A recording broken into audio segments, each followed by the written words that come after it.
एक टाइम था कि जब मेरे स्क्वाड पे लगभग 40 या 50 केजी मेरा सबसे ज़्यादा हाईएस्ट था और वही मेरा पीआर होता था। अभी 105 110 केजी ईजिली जाता है। ये बताने का रीज़न यही है कि ओवरऑल एक मिनट इसको रख दूँ, प्रोग्रेसिव ओवरलोड होता क्या है। तो जब मेरा 40 या 50 केजी से आता था मैं उसमें खुश होता था। अगर मैं एक चीज़ को उस चीज़ को अपने वर्कआउट शेड्यूल में उसे अलाउ नहीं करता, उस चीज़ को फॉलो नहीं करता प्रोग्रेसिव ओवरलोड को, तो मेरा स्क्वाट अभी बढ़ता नहीं।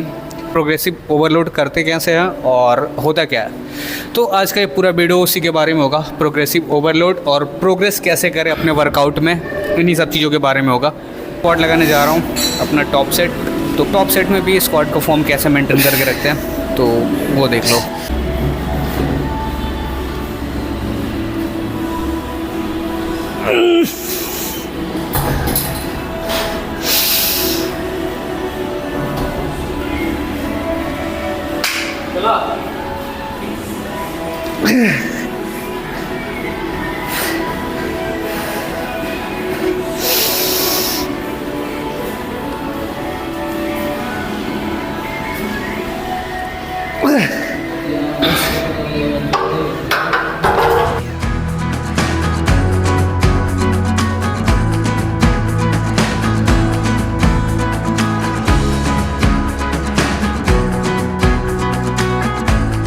कैमरा, हाँ मुझे यहाँ पे देखना है ताकि मैं कैमरे में देख सकूँ।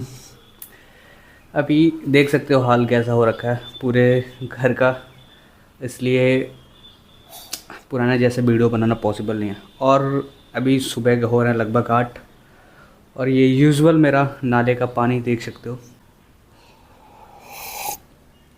भाई, पिछले 2 दिनों से नहीं पिया था और ऐसा लग रहा था जैसे सुबह ही नहीं हुई है मेरी। 1 मिनट बैठ जाता हूँ पहले। तो सुबह उठते ही 2-4 मिनट तो ऐसा लगता है कि कहाँ आ गया, क्या करना है, मेरा नाम क्या है, मेरा घर कहाँ है, कुछ पता ही नहीं होता है। आज के वीडियो में मैं दिखाऊंगा कि प्रोग्रेसिव ओवरलोड कैसे करते हैं और एक अच्छा प्रोग्रेसिव ओवरलोड कैसे किया जा सकता है, और इवन प्रोग्रेसिव ओवरलोड होता क्या है। तो मैं ट्राई करूँगा कि सब कुछ एक्सप्लेन करूँ। अभी ट्राईपॉड मेरा नीचे छूट गया है तो लेके आता हूँ। उससे पहले मैं और मेरा कैफ़ीन एडिक्शन, मेरा नाले का पानी पिछले 2 दिनों से नहीं पिया था, तो ऐसा लग रहा था जैसे नींद ही नहीं खुल रही है भाई। सच में अजीब ही नशा चढ़ गया इसका। अभी ये मेरे पीछे जो देख रहे हो, ये पूरे घर में काम चल रहा है। मैं और दिखा देता हूँ, ये पूरे घर में काम चल रहा है और सारा सामान फैला हुआ है। इसलिए अभी तो ये फर्स्ट फ्लोर है, यानी कि फर्स्ट या सेकंड बोलते हैं इसको, अभी ग्राउंड फ्लोर पे काम बाकी है। तो ये देख लो सारा सामान फैला हुआ है चारों तरफ। तो इसलिए वैसे पुराने टाइप का वीडियो बनाना पॉसिबल नहीं है। वैसे मैं एक वीडियो प्लान करके रखा हुआ है, मैं शायद उसको जल्दी बना दूँ। ये देखो सारा घर में रिनोवेशन का काम चल रहा है चारों तरफ। और ये मैं क्यों दिखा रहा हूँ, फिट एंड वॉच। तो यहाँ पे मैं अपना किचन बनवा रहा हूँ, अभी फाइनल नहीं हुआ। तो जैसे ये किचन कंप्लीट होता है आप देखोगे कि मेरे नए वाले वीडियोस, जब ये पूरा बन के तैयार हो जाएगा तो मेरे सारे वीडियोस यहीं से मैं आई थिंक रिकॉर्ड करूँगा, जो भी किचन वाला सीन होगा। बाकी अब सोच रहा हूँ ब्लॉग टाइप का ही वीडियो डालूँ, तो मुझे ये ज़्यादा बेटर लग रहा है। इसमें कोई ज़्यादा मेहनत नहीं करनी है, ना ही एडिटिंग में, ना ही स्क्रिप्टिंग में। तो मेरे लिए तो ये ठीक है भाई। बाकी आप अपनी राय देना कमेंट में कि मुझे ऐसी वीडियो कंटिन्यू रखनी है या फिर पुराने टाइप की वीडियो बनानी है। कर तो दोनों सकता हूँ, पर इसमें मुझे ज़्यादा मज़ा आ रहा है। ये सारा काम चल रहा है अभी। तो बस यही अपडेट देना था। बाकी मैं मिलता हूँ आपको, ओह बाइसेप सही लग रहा है। बाकी मैं मिलता हूँ आपको जिम में, और आज से ट्रेन करने बैक एंड चेस्ट फिर से बैक की वर्कआउट दिखाऊंगा और बताऊंगा कि प्रोग्रेसिव ओवरलोड करते कैसे हैं। तो बने रहो और मिलता हूं आपको जिम में। एक ऐसा ट्रेनिंग प्रिंसिपल है, अगर उसको कोई भी अपने वर्कआउट या ट्रेनिंग प्रोग्राम में इंक्लूड करता है या उसे फॉलो करता है, तो ओवरऑल मसल ग्रोथ प्लस उसके साथ साथ स्ट्रेंथ और भी पूरे ओवरऑल बॉडी में चेंजेस देखने को मिलेंगे ही मिलेंगे।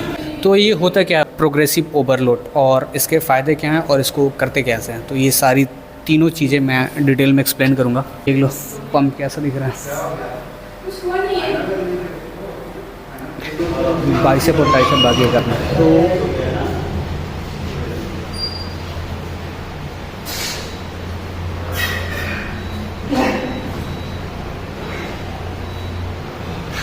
तो इसके मेनली यही 2-3 फ़ायदे हैं। एक तो आपका कंटिन्यूअस मसल ग्रोथ होता रहेगा हाइपरट्रॉफी के अकॉर्डिंग अगर इसे देखें तो, और दूसरा आपका स्ट्रेंथ इंक्रीज़ होता रहेगा, बढ़ता रहेगा स्ट्रेंथ। तो ये मुझे सबसे बड़े इसके 2 फ़ायदे लगते हैं। बाकी और भी उसके बेनिफिट्स हैं, इसके फ़ायदे हैं प्रोग्रेसिव ओवरलोड के, जैसे कि आपका वर्कआउट का टेक्निक बढ़ता जाएगा time to time. Progressive overload करते क्यों हैं इसके बारे में एक बार बता देता हूँ।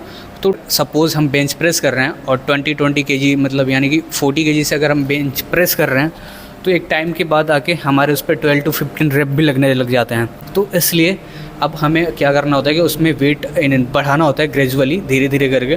तो यही एक मेनली कारण है कि हमारी मसल उसे अडॉप्ट कर जाती हैं एक अमाउंट को, एक वेट के अमाउंट को। तो इसलिए हमें उसमें ग्रेजुअली बढ़ाना पड़ता है, धीरे धीरे उस वेट के अमाउंट को इंक्रीज़ करना पड़ता है, ताकि हमें हमारे मसल को और स्टिमुलेट कर पाएँ और हमारा मसल ग्रोथ कंटिन्यूस होता रहे।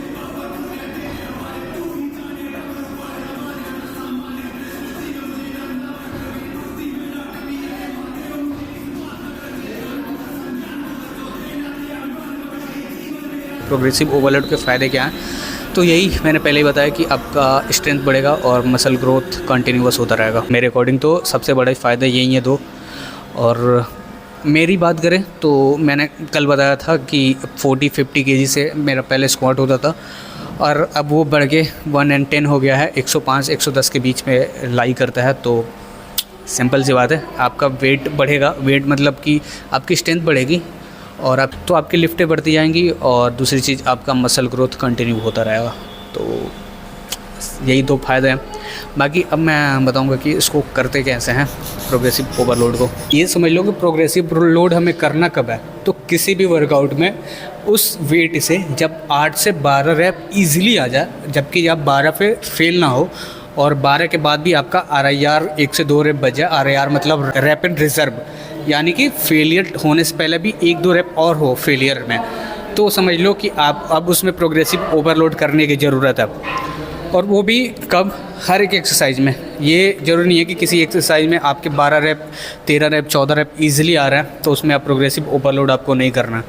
अगर उसमें किसी भी वर्कआउट में अगर उस उतने वेट से आपका 8 to 12 रैप ईजिली आ रहा है, अब 12 के बाद अगर एक्स्ट्रा रैप आ रहे हैं, 2-3 रैप 4 रैप एक्स्ट्रा आ रहे हैं 12 के बाद, लाइक 13, 14 एंड 15, तो आप उसमें प्रोग्रेसिव ओवरलोड कर सकते हो। और करना कितना है? At least 2.5 KG. लाइक अगर कोई आइसोलेशन मूवमेंट है तो उसमें आप 2.5 केजी कर सकते हो। अगर कोई कंपाउंड है तो एटलीस्ट उसमें 5 केजी तो करना ही पड़ेगा। लेकिन अगर कोई यूनिलेटरल एक्सरसाइज है लाइक 1 हैंड, तो उसमें आप 2.5 केजी इंक्रीज़ कर सकते हो। इतना प्रोग्रेसिव ओवरलोड हो सकता है और तब तक उस पर करना है जब तक फिर से उसमें 8 से 12 रैप ईजिली ना आ जाए। अगर इस पर मेरे जिस दिन 12, 13, 14 रैप आने लगे, 12 के बाद रैप आने लगे, उस दिन मैं इस पर वेट बढ़ा लूँगा, क्योंकि अभी 22.5 से है तो उसको मैं 25 कर लूँगा, 25। तो ऐसे ही आपको प्रोग्रेसिव ओवरलोड करना है। किसी भी एक्सरसाइज में अगर आपके रैप उसमें 12 ईजिली 12 रैप आने लगे और ऐसा लगता है कि 12 के बाद और भी आ सकते हैं, तो उसमें आप वेट बढ़ा सकते हो। ऐसे प्रोग्रेसिव ओवरलोड होता है। 6 से 8 और 8 से 12 रैप रेंज के बीच में ट्रेन करते हैं। अगर 12 ईजिली आ रहा है तो फिर हम उसमें वेट बढ़ा लेते हैं। दैट्स इट, यही होता है। अभी ट्राइसेप करना है और बाइसेप कर रहा हूँ, इसके बाद मैं मिलता हूँ पंप में। पंप चेक करते हैं, लेट्स गो। जल्दी जल्दी निपटा दिया क्योंकि जिम बंद होने वाला था, जितना लेट हो गया जिम में ही। Let's check out the pump. दिख रहा है एप्स, ओब्लिक्स। अभी तो बस 2 दिन क्लीन ईटिंग किया है, बस 2 दिन क्लीन फूड अपना 2 दिन डाइट किया, बस उसमें इतना फ़र्क दिखने लगा। पिछले वीडियो से इसमें देखना।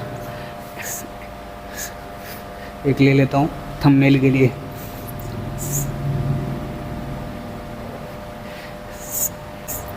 जिम बंद होने लगा, जल्दी निकलता हूँ।